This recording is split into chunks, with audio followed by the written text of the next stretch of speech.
Assalamualaikum warahmatullahi wabarakatuh. Alhamdulillahilladzi hadana li hadza wa ma kunna linahtadiya laula an hadanallah. Asyhadu an la ilaha illallah wahdahu la syarikalah wa asyhadu anna Muhammadan abduhu wa rasuluhu la nabiyya ba'da. Allahumma shalli ala sayyidina Muhammad wa ala ali Muhammad. Baiklah, kali ini kita akan memaparkan materi terkait Tafsir Al-Manar karya Muhammad Abdu dan Muhammad Rashid Ridho. Masuk poin pertama, yaitu setting sosiohistoris dan karir akademik penulis. Yang pertama yaitu Muhammad Abdu. Muhammad Abdu lahir pada tahun 1266 Hijriah atau 1849 Masehi di Marhalat Nasr, Kabupaten Al-Buhairah, Mesir dekat Sungai Nil. Ia wafat pada 11 Juli 1905 dalam usia sekitaran 55 atau 56 tahun. Nama lengkapnya beliau adalah Muhammad bin Abdul bin Hasan Khairullah, yang nasabnya bersambung hingga Umar bin Khattab. Ia berasal dari keluarga sederhana yang taat beragama serta mencintai ilmu pengetahuan, sehingga sejak kecil Abdu tumbuh dalam suasana yang mendorong kecintaannya pada ilmu dan pemikiran. Ketekunannya menjadikan Abdu dikenal sebagai seorang jurnalis, mufasir pemikiran sekaligus pembaharuan Islam. Sebagai murid terkemuka Jamaluddin Al-Afghani, pemikiran Abdu memiliki pengaruh besar dalam bidang keagamaan, pendidikan, dan sosial. Gagasan pembaharuannya tidak hanya berpengaruh di Mesir, akan tetapi juga menyebar luas sehingga dunia Islam termasuk Indonesia. Pemikiran rasional Abdu turut menginspirasi tokoh-tokoh modernis seperti pendiri Muhammadiyah dan bahkan tercermin dalam gagasan kebangsaan Soekarno. Secara intelektual, corak pemikiran Abdu yang rasional memiliki kesamaan dengan metode berpikir aliran Mu'tazilah, meski ia tidak sepenuhnya mengikuti ideologi mereka. Menurut Abdu, kemerdekaan umat Islam disebabkan oleh hilangnya tradisi berpikir kritis dan rasional setelah runtuhnya Mu'tazilah. Oleh karena itu, ia berusaha menghidupkan kembali semangat rasionalitas yang berpijak pada Al-Quran dan hadis. Muhammad Abdu dikenal sebagai tokoh yang gigih melakukan pembaharuan. Dorongan kuat itu lahir dari rasa frustasinya melihat Mesir berhadap penjajahan orang-orang Barat, mulai dari Prancis hingga Inggris yang melakukan ekspansi di tanah kelahirannya. Menurut Abdu, kemunduran umat Islam bukan semata akibat dominasi asing, melainkan karena umat Islam sendiri yang lebih memilih cara berpikir yang kaku dan konservatif. Kelompok tradisionalis menolak modernisasi secara total, sementara sebagian lainnya justru menerima modernitas secara buta tanpa ruh keimanan. Kedua, sehingga sikap ini baik menutup diri secara ortodoks maupun taklid pada Barat tanpa filter, sama-sama merugikan umat Islam sebetulnya. Dalam dunia intelektual, Abdu menghasilkan sejumlah karya yang berpengaruh, antara lain Durus min Al-Quran, Risalah At-Tauhid, Al-Urwah Al-Wusqah, dan lain-lain. Beberapa karyanya memiliki catatan khusus, seperti Al-Waridat adalah karya pertamanya dalam bidang ilmu yang bercorak tasawuf. Karya tentang Al-Wujud tidak pernah diterbitkan, tetapi cukup berpengaruh dalam wacana pemikiran Islam. Sejak kecil Muhammad Abdu telah diarahkan oleh ayahnya untuk menuntut ilmu. Meski pada awalnya ia enggan belajar, pengalaman pertamanya di lembaga pendidikan membuatnya tidak betah karena sistem pengajarannya hanya menekankan hafalan yang tidak sesuai dengan gaya belajarnya, tidak sesuai dengan pola pikirnya atau konsepnya. Walaupun pada usia 12 tahun ia telah hafal 30 juz Al-Quran, ia tetap merasa jenuh dengan metode hafalan mereka semata. Setelah menikah pada usia 16 tahun, ayahnya kembali mendorongnya untuk melanjutkan studi. Kali ini kepada Syekh Darwis. Disinilah Abdul menemukan metode pembelajaran yang sesuai dengan kecenderungannya, yaitu memahami teks kemudian menjelaskan makna yang terkandung di dalamnya. Cara belajar berbasis pemahaman inilah yang kelak menjadi dasar pembaruannya dalam dunia pendidikan Islam. Setelah melanjutkan pendidikan di Al-Azhar, Abdul mendapati bahwa kurikulum masih bersifat klasik dan terbatas pada ilmu agama.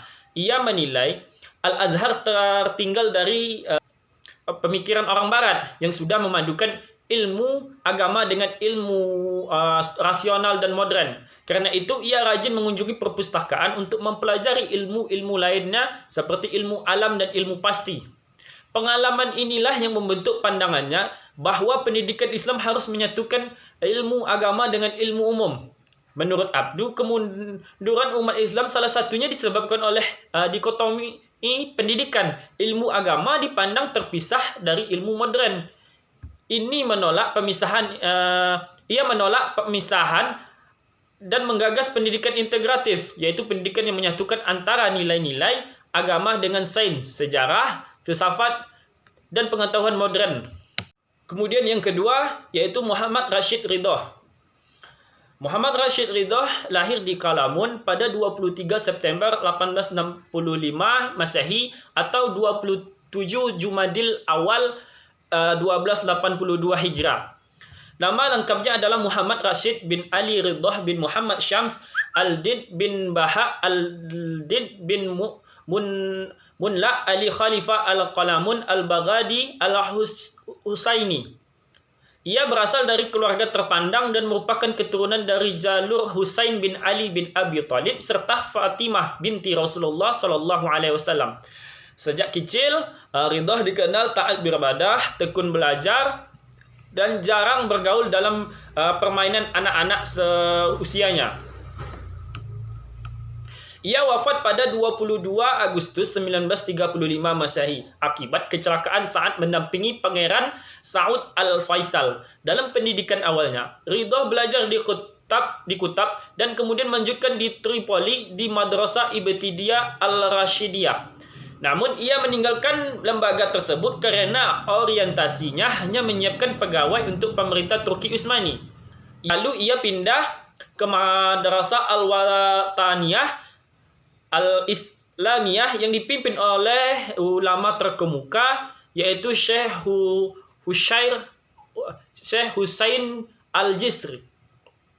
Disinilah Ridha mendapatkan pendidikan yang menggabungkan ilmu agama dan ilmu umum termasuk logika, sains, filsafat, fisika, dan matematika.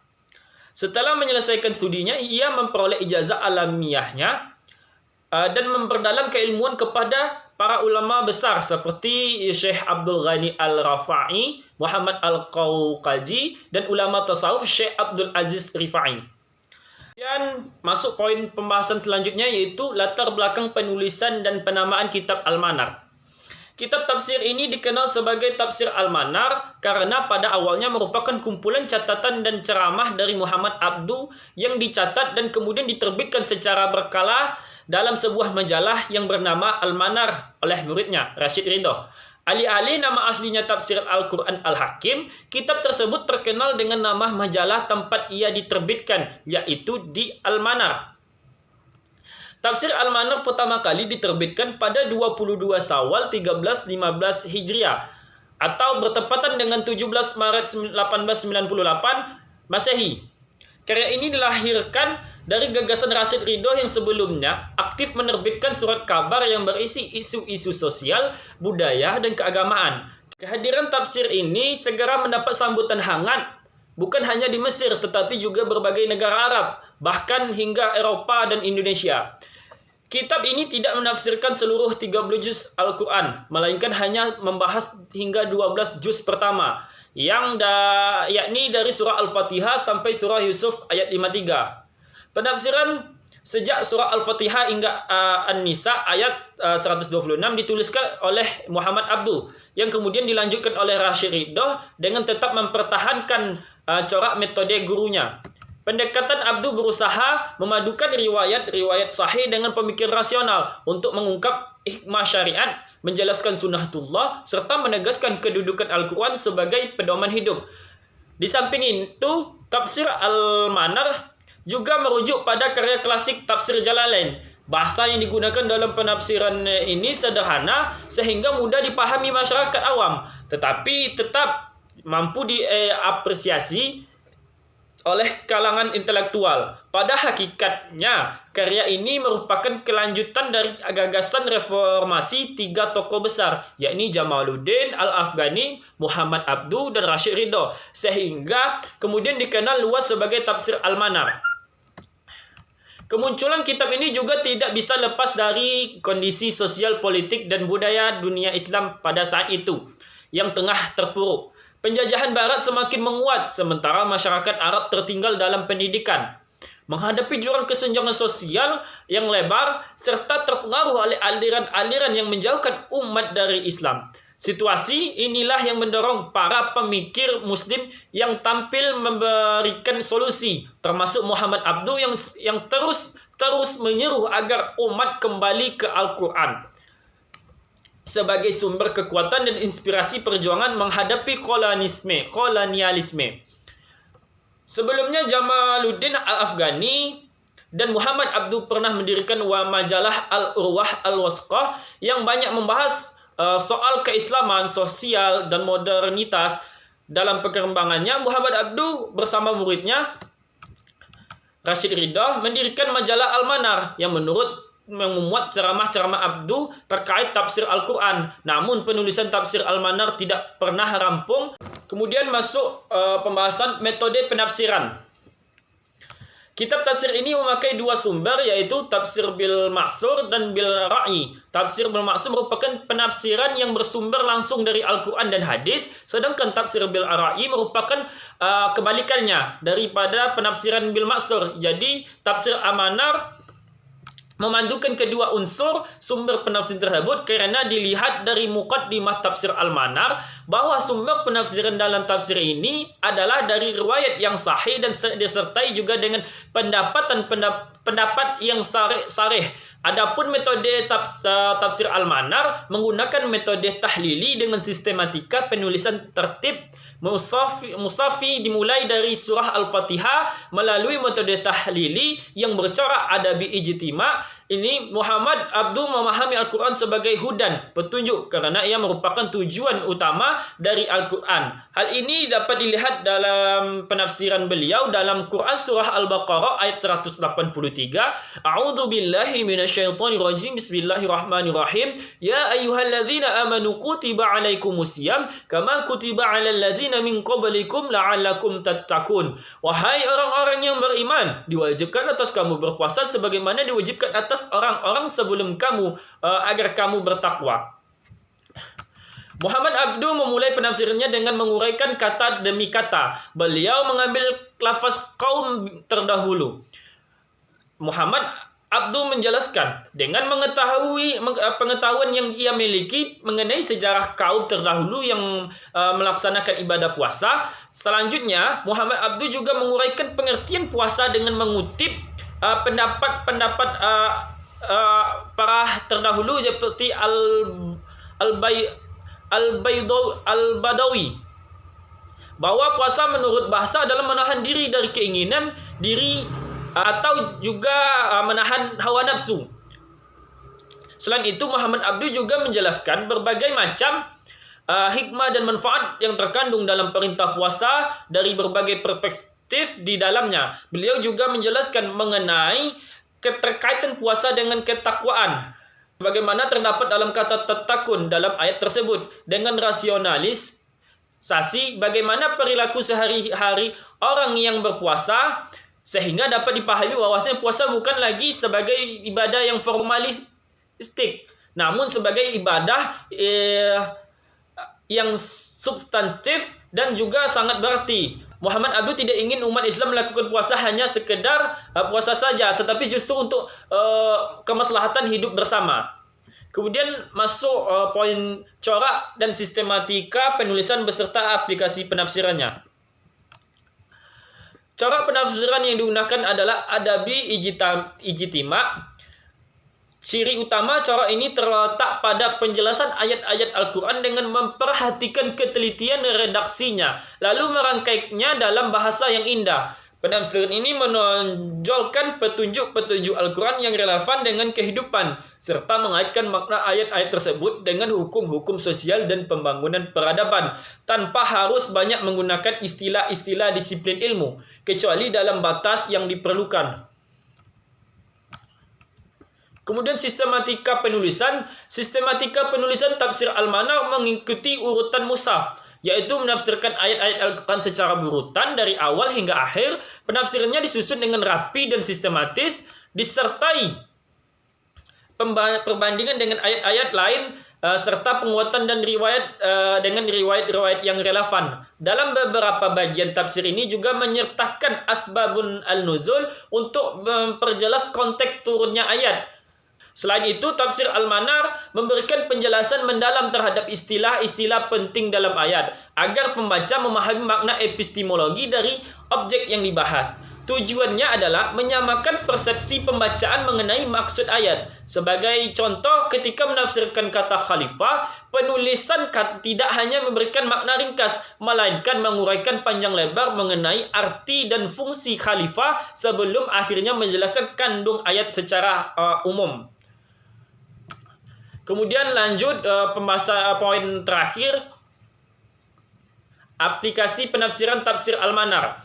Tafsir Al-Manar berorientasi pada konteks sosial, budaya, politik, dan kemasyarakatan, menekankan universalitas ajaran Islam dan aplikasinya dalam pembangunan dan kemajuan masyarakat. Penafsiran ayat dilakukan dengan perbandingan antara kondisi umat Islam kontemporer dan masa salaf, serta penekanan pada perjuangan melawan penjajahan dan ketidakadilan. Tafsir ini menggunakan pendekatan kritis, ilmiah, dan relevan untuk menjawab tantangan zaman serta mendorong kesadaran politik dan sosial umat Islam. Kemudian kelebihan dan kekurangannya.